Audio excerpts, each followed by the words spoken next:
Sveiki. Lietuvos ryto televizija išsiaiškino, kur dingo Seimo narė Neringa Venckienė. Balandžio 8-ąją likus dieną iki balsavimo dėl teisinės neliečiamybės Seime, Venckienė kartu su sūnumi buvo pastebėta Vokietijos sostinėje Berlyne. Netrukus po to ji lėktuvu išskrido į Jungtines valstijas, Čikagą, kur yra daug jos šalininkų. Šaltinių teigimu šiuo metu yra šiame Amerikos didmiestyje.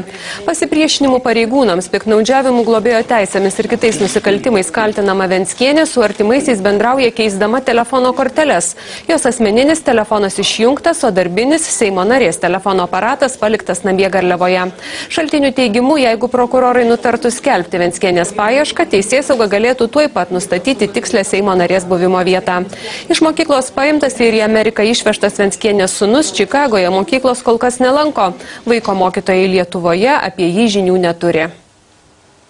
Šiuo metu vaikas mūsų turimama žiniomis mokyklos nelanko.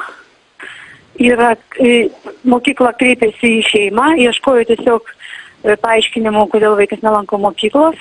Tėvas lankėsi mokykloje ir aiškinimus atneš penktadienį mokyklai. Kiek laiko jau? Šiandien jisai nelanko nuo balandžio 9 dienos. Kitų mokymosi formų kol kas netaikome, todėl kad tėvai su prašymu dėl kitų mokymosi formų ar dėl kažkokių tai kitų dalykų nesikreipė. Tik tai yra konstatuotas faktas, kad nelanko mokyklos ir mokykla aiškinosi, dėl ko vaikas neateina į mokyklą. Gali būti liga, gal yra tėvai išvykę, tai tėvai turi parašyti informaciją, kur jie yra šiuo metu. Tai kiek žinome, tėvas buvo tiesiai į mokyklą ir tą informaciją pateiks.